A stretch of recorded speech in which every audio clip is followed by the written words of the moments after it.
Hi everyone, my name is Chelsea Byer, and today I'm going to talk to you a little bit about substance abuse and its effect on the family, mainly about the negative effects of substance abuse.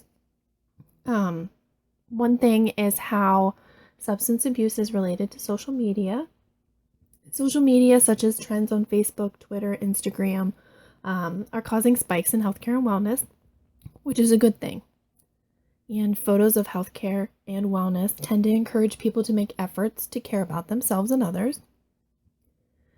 Specifically, when it comes to substance abuse, it does tend to affect all aspects of wellness in a person and their family. But with social media, inspirational quotes tend to motivate others to be healthy and to get out of addiction. They are also held accountable, those who have addiction problems, especially if they post something on social media that, friends, family, other people who are addicts as well, if they're having low points, low moments, that they actually have an opportunity to be held accountable for their actions. So if they tend to actually feel as though they might slip up, other people are like, no, don't do that. Focus on what you've done, how far you've come, and it tends to keep a more positive morale.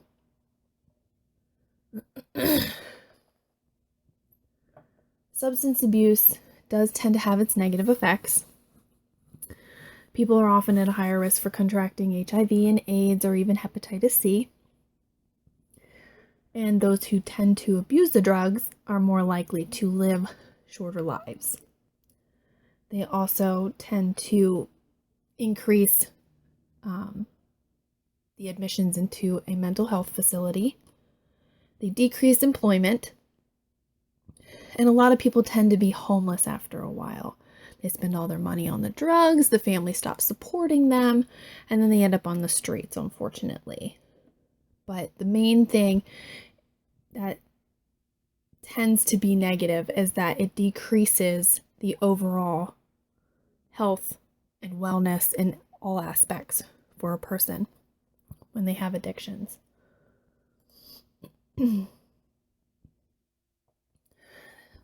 Luckily, there are some positive outcomes of beating addiction.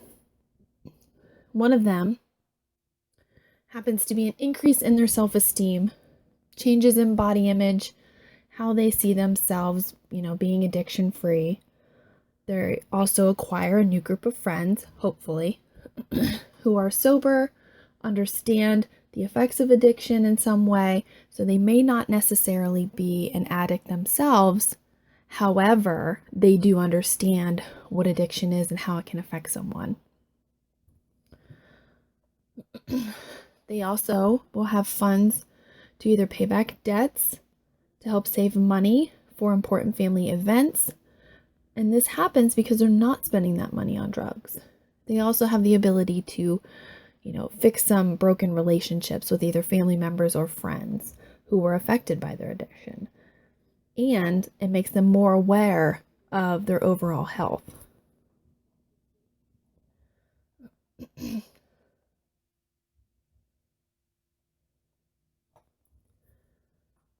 Also, substance abuse tends to really affect the family. And how it affects family is explained very well by a woman named Tian Dayton.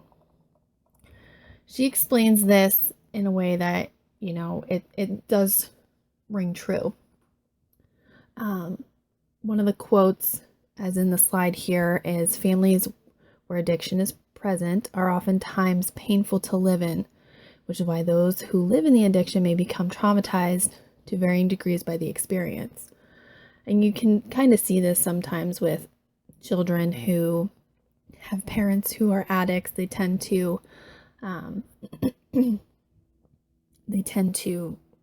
end up being addicts themselves. They withdraw, they're not focused, they act out. It's a never-ending cycle, unfortunately. Another quote that she had said was, living with addiction can put family members under unusual stress.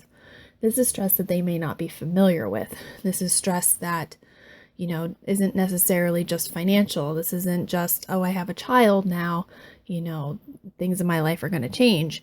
This isn't work stress. This is stresses that, is this person going to stay alive? Are they going to be around? Is their health going to be affected? Or, it's many, many different things, but it's unusual because it's not something that's an everyday stressor.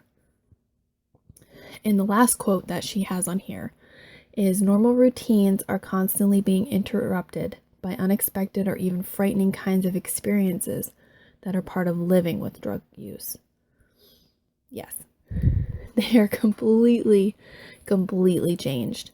Nothing stays the same. It starts one way. You're living your life, your family, everything's going great, and then the next thing you know, it's just a completely different routine. You're not used to it. Things have changed, people have changed, and unfortunately, it can never go back to the way it was before. So, who is affected by substance abuse? So the population that's mainly affected are those teens and young adults, mainly in, the reproductive years, with, trying to fit in.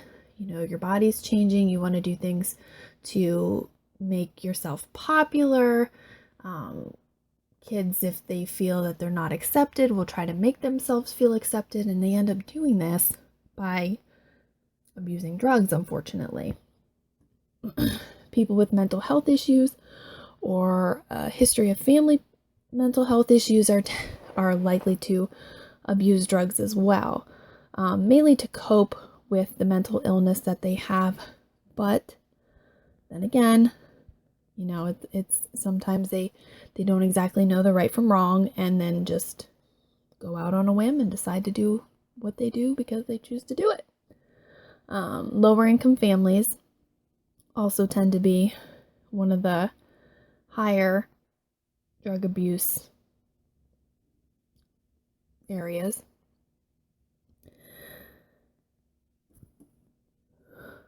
Okay. And then, how can we fix this?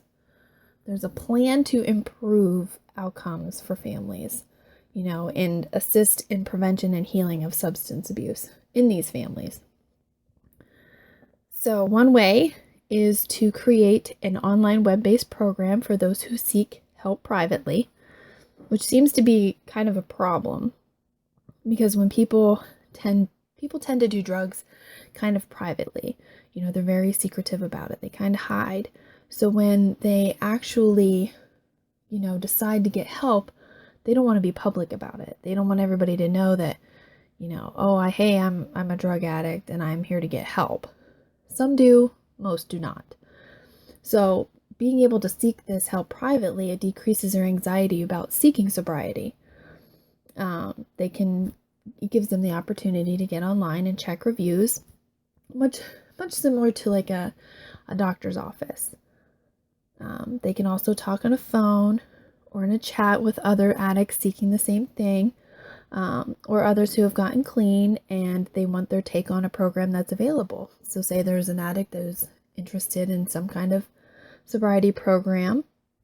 This actually will give them an opportunity to talk to other people who have gone through that program, asking pros and cons. What do you think was the best part of it? What do you think they should change? Do you think this is right for me? I'm addicted to, say, opiates, or I'm addicted to alcohol. Is this a place that would work for me, or is this more of a short-term rehabilitation where I'm addicted to cocaine and, it's more of a mental thing than it is a physical thing. And I don't really need to go through a detox. I just need to go through, a rehab. Is this going to work for me? That kind of thing. And it also gives a treatment plan for families. So not only do the addicts get options, but it's also the family, because the family needs to recover as well. They've been living with this addict for a very long time, and they too need to get themselves clean as well. Not necessarily from the drug at hand, but the abuser of the drug. So it gives them alternative to traditional treatments. So they might be able to go to a counseling session. They may be able to have group therapy, and it actually gives them ways to work it out. They can do online chats. They can do groups online, a way to speak out, blogs, whatever it may be. This would be a way for them to do it. It helps family members choose the best treatment for themselves. Like I said, they can choose multiple different things. It doesn't necessarily have to be, let's go to a rehab program as a family. It can be, like I said, it can be an online-based rehab program where you don't have to be one-on-one with someone. You don't have to be in a group with someone. And this program can also aid in finding better ways to help those who are coping with this. Helps them, figure out a way that works the best for them, which is a good thing. So when they're done with the program, they learn new coping mechanisms. And like I said, it can come from the group, one-on-one counseling, or even online sessions. So the benefit of this plan will actually give the abuser a private outlet, a way for them to speak out, a way for them to let go, I guess you could say. It helps them talk to others about their problems and feel okay about it, knowing that they're not the only one out there that has, an addiction problem. This system is constantly encouraging the healing process and will help increase sobriety. It will enhance the ability to keep sober, more or less. It's always a place that they can come back to. If they're feeling anxious about possibly starting up again, or, they were put in a situation that stressed them out and they feel as though they may use, this is a place that they can go and be encouraged, let's stay sober together. Let's find someone to talk to. Let's cope with this together, not just by yourself. And it's private. You don't have to include your family. You could, but it's not a necessity. The pressure is low, which if it's low, it will actually increase the likelihood of accepting help from other people. When people are put into situations more or less backed into a corner, they tend to not be as willing to go forward. They tend to not want to, how can I say it? They tend to not want the help because they're feeling pressured by family, by friends. They're not really doing it on their own terms. And while it's not always good that someone with addiction does it on their own time, sometimes those they do want help. Most want help. And like I said, it allows time to decide which plan is the best for them. They get to pick the plan. It's like, if they know that they've tried other rehabs that have not worked, they've done the group therapy, they've gone to a hospital detox versus an outpatient detox and found that it was absolutely awful and they did not like it, that it gives them the option to choose what they like, what they prefer, what they know may help, and it's different treatment plans. So you may go to an outpatient detox and then transfer to a rehab that, is in Florida where it's sunny and warm and, you're away from family and friends and temptation. You're there to get better. You're there for yourself. And then after that, you transfer to a sober living house.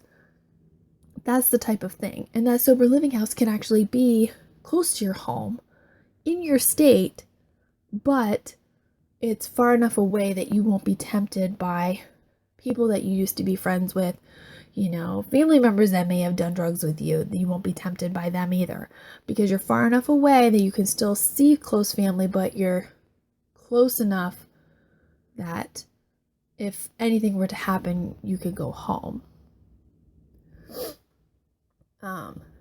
The best part about it, though, is that there is no force. You don't get forced.